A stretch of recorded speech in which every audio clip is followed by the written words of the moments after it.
नमस्कार। नव बिहान में आप सबों का स्वागत है। मैं हूं आलोक। हमारे दर्शकों, चुनाव का वक्त है। अब बस चुनाव प्रचार तेजी पकड़ चुका है और कोडरमा लोकसभा चुनाव अब 20 तारीख को मतदान होने ही वाला है। चुनाव प्रचार की कमान थामे आज हमारे साथ मौजूद हैं कोडरमा के सांसद अन्नपूर्णा देवी के सांसद प्रतिनिधि दिनेश यादव जी, जो कि खुद एक कद्दावर नेता हैं और कई दिनों से लगातार ये चुनाव प्रचार से शुरुआती दौर से ही लगातार उनके साथ जुड़कर उनकी कमान थामे हुए हैं। आइए आज इनसे बात करते हैं कि किस तरह का माहौल इनको लग रहा है और किस तरह की परिस्थितियां पैदा हो रही हैं। दिनेश जी, आपका स्वागत है नव बिहार। चलिए, आपका नव बिहार चैनल को बहुत बहुत धन्यवाद कि आपने जनता की बातों को जन जन तक पहुँचाने का जो आप कार्य कर रहे हैं, इसके लिए बहुत बहुत बधाई हो। और साथ ही हमें आशा ही विश्वास जो आप कार्य कर रहे हैं इसी प्रकार आगे बढ़ते रहिए। आपकी शुभकामनाएं के लिए हमारी तरफ से भी बहुत बहुत धन्यवाद। पहला सवाल जो आपसे बनता है दिनेश जी कि सांसद महोदया जो हैं, अभी वर्तमान सांसद, उन्हीं को दोबारा टिकट दिया गया है, भरोसा दिलाया गया। जब ऐसे में जब कई लोगों का टिकट कट रहा था, उन्हें टिकट दिया गया है। क्या उपलब्धियां गिनाएंगे आप कोडरमा लोकसभा क्षेत्र के लोगों को सांसद के रूप में, इनकी 2-3 उपलब्धियां? आप सर्वप्रथम तो ये है कि आप इतिहास में आप देखेंगे गिरिडीह रेलवे स्टेशन बने हुए 150 साल यहाँ पर हो चुका था, लेकिन कोई डायरेक्ट ट्रेन यहाँ से नहीं था। उन्होंने इंटरसिटी एक्सप्रेस का शुरुआत यहाँ से करवाए और यहाँ से रांची तक जाने के लिए यहाँ से गिरिडीह से कोडरमा होते हुए रांची जा रहे हैं, जिससे लोगों में बहुत उत्साह है। खासकर झारखंड धाम जो बहुत बड़ा पर्यटक स्थल था, वहाँ पर कोई ट्रेन की कोई आवागमन की व्यवस्था नहीं थी, वहाँ भी ठहराव करवाएं। अन्य कई 12 ट्रेनों को वहाँ ठहराव करवाएं। साथ साथ पूरे लोकसभा क्षेत्र में जैसे कोडरमा को स्टेशन का पूरा नया राष्ट्रीय स्तर का स्टेशन बनवाने का, सरिया का, ये सब नए नए उपलब्धि उनके द्वारा किया। सरिया में ओवर ब्रिज जो बहुत बड़ी समस्या था, सरिया के लोगों को आवागमन में घंटों घंटों वहाँ पर रेलवे क्रॉसिंग पर खड़ा होना था, वहाँ फ्लाईओवर का निर्माण कार्य शुरू करवाकर बहुत ही जनता को, उसको क्षेत्र के जनता को बहुत ही लाभ मिला है। साथ साथ आप देखिएगा शहरी क्षेत्र में या ग्रामीण क्षेत्र में जहाँ भी देखिए रोड का जाल बिछा दिए। 650 करोड़ रुपए का कार्य वहाँ पर विकास का रोड का चल रहा है। कई स्कूल में जहाँ पर पानी की व्यवस्था न था, वहाँ पर आरओ वाटर लगवाएं। जिम की व्यवस्था वहाँ बच्चों को करवाएं। जहाँ स्कूल में 4 दीवारी शौचालय, अन्य कई प्रकार के लगातार विकास के कार्य किए, जिसके कारण आज कोडरमा लोकसभा का जनता पूरे उत्साहित है कि लोकप्रिय प्रधानमंत्री श्री नरेंद्र मोदी जो कहते हैं करते हैं, उनकी गारंटी पर पूर्ण विश्वास करते हुए आज हमारे सांसद महोदया जो भी बात अपने क्षेत्र के रखे, सभी कार्य को लोकप्रिय प्रधानमंत्री जी ने उसको आगे बढ़ाने का काम किए। इसके लिए उनको धन्यवाद देते हुए आशा ने पूर्ण विश्वास है कि आने वाले समय में और भी क्षेत्र का विकास होगा। वहीं पर एक सवाल बनता है, आपके विरोधी यहाँ पर आरोप लगाते हैं कि अन्नपूर्णा देवी जी सांसद बनी और उसके बाद इनको शिक्षा राज्य मंत्री भी बनाया गया, मंत्री बनी, कैबिनेट मंत्री बनी। शिक्षा राज्य मंत्री के रूप में शिक्षा के क्षेत्र में इन्होंने कोई काम नहीं किया अपने लोकसभा क्षेत्र में। ये चाहती तो यहाँ पर कुछ बड़े इंजीनियरिंग कॉलेज, मेडिकल कॉलेज, इस तरह की कुछ बातें हो सकती थी। ये आरोप आपके विरोधी आप पर लगाते हैं, इस पर आप क्या कहना चाहेंगे? अभी आप देखिएगा जो यहाँ पर स्कूल चल रहा था रानी खवा में, कौन विद्यालय है, वहाँ एक बड़े भवन का निर्माण हुआ। आपका गांडे में 2 बड़ा भवन का निर्माण हुआ।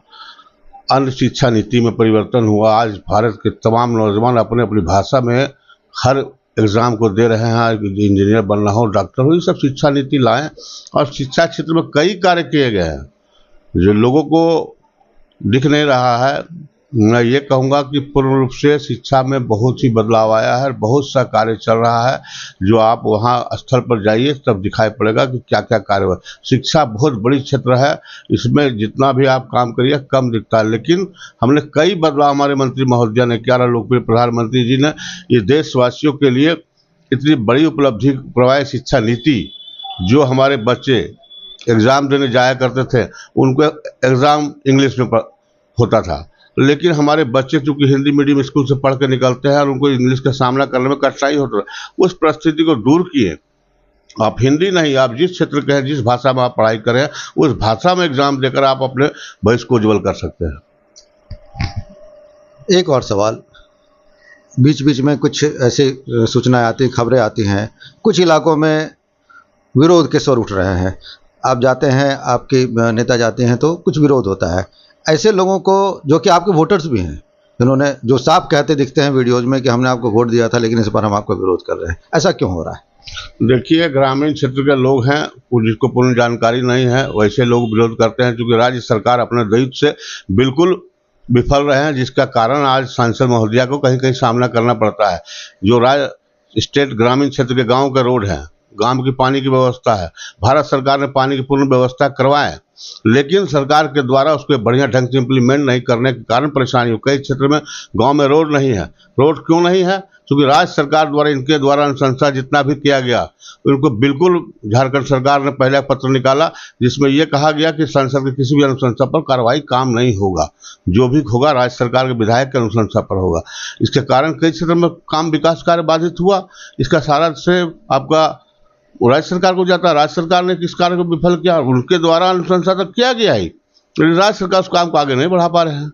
सवाल तो यही तो पैदा होता है कि आप आरोप लगा रहे हैं कि राज्य सरकार की तरफ से ये सारी गलतियां, खामियां हैं जो कि यहाँ की जनता भुगत रही है। ये संदेश आप लोगों तक क्यों नहीं पहुंचा पा रहे हैं? हम जनता के बीच जा रहे हैं, जनता से बात कर रहे हैं, जनता बहुत खुश भी है, क्योंकि लोकप्रिय प्रधानमंत्री ने गरीब परिवार के लोगों के, सामान्य लोगों का ऐसा कोई व्यक्ति नहीं जिनको किसी न किसी प्रकार का लाभ नहीं मिला हो। इतनी बड़ी कोविड की महामारी हुआ, पूरी दुनिया परेशान था, लेकिन लोकप्रिय प्रधानमंत्री ने कहा कि आप धैर्य से काम लें, मैं पूरे देशवासियों के बीच खड़ा हूं, और उन्होंने समस्या का निदान किया, कोविड वैक्सीन का इजाफा कराया, और एक एक व्यक्ति को दिया, अपने देश के लोगों को ही नहीं, पूरी दुनिया के लोगों के लिए व्यवस्था करवाएं, और आज पूरे देश सुरक्षित है। आप देख रहे हैं, शौचालय की बात हो, हमारी माता बहनें जो आए दिन परेशान हुआ करते थे, खुले में सोच जाते थे, कई प्रकार की घटना होती थी, उनको इज्जत घर का बनाया। जो व्यक्ति का आवास नहीं था, उनको आवास निर्माण कराया। खाद्य आपूर्ति के तहत 5 केजी अनाज मुफ्त में देने का काम किए। आयुष्मान के तहत 5 लाख रुपए तक का इलाज मुफ्त करने की व्यवस्था करवाएं। अब तो नई नीति भी लागू की है, कैबिनेट से पास हुआ है, जिसमें कहा गया 70 वर्ष के ऊपर का जो भी व्यक्ति है उसमें कुछ ही नहीं देखना है, सबको 5 लाख का इलाज मुफ्त करना। तो सारी व्यवस्था तो हम लोग कर ही रहे हैं, सारे लोकप्रिय प्रधानमंत्री जान रहे हैं, चूंकि गरीब के परिवार से आए हैं, गरीब का दर्द जानते हैं। और भी आज नौजवानों को रोजगार की बात हो, आज देख रहे हैं चारों तरफ युवाओं को अवसर मिल रहा है, बैंक के माध्यम से उनको लोन दिया जा रहा है कि नौकरी की बातें आप करते हैं, नौकरी नहीं, आप अपने नौकरी देने के काम में बनिए। आज बैंक में जाइए, 1 करोड़ रुपए तक का विदाउट गारंटी का लोन मिल रहा है एसएमई के माध्यम से। तो ये इतनी बड़ी उपलब्धि है कि आप रोजगार खोजते थे, आप रोजगार देने के लायक आप बनने की स्थिति में आप हैं। इससे बड़ी उपलब्धि और क्या चाहिए हमें? आपका समय बहुत कीमती है। एक आखिरी सवाल हम पूछते हैं, इस चुनाव को आप लोग मुद्दों पर लड़ रहे हैं, जातीय समीकरण के आधार पर लड़ रहे हैं, या फिर किस तरह से लड़ रहे हैं? देखिए, हम जनता के विश्वास के साथ लड़ रहे हैं। जनता ने जो विश्वास हमें दिया है, आज हम पूरे क्षेत्र में जनसंपर्क के माध्यम से लोग अपने खुद बोलते हैं कि मोदी जी का पास हम लोग कुछ बोलने की आवश्यकता नहीं होता है। हर क्षेत्र में वो काम कर रहे हैं, जिस व्यक्ति को क्या कमी है वो देख रहे हैं, चाहे इलाज की बात हो, चाहे राशन की बात हो, चाहे आवास की बात हो, हर सुविधा तो उपलब्ध करवाएं। इसलिए मोदी ही तो मुमकिन है, और उनको मोदी गारंटी पर पूर्ण विश्वास है। और देखिए, लोकप्रिय प्रधानमंत्री 14 तारीख को पेश आ रहे हैं, एक एक व्यक्ति को संबोधित करेंगे, और हम तो क्षेत्र में घूम रहे हैं, लोगों में उतना उत्साह है, सब एक ही बात कर रहे हैं कि हम लोगों को मोदी जी के दर्शन कराने की व्यवस्था कराएं। आप लोग वोट की बात ना करें, वोट तो हम लोग अपने आपको बोलना नहीं पड़ेगा। अगले बार 4,57,000 वोट मत से अन्नपूर्णा देवी जी चुनाव जीते थे, इस बार उनका कहना है कि 10 लाख से पार उनको मत मिलेगा।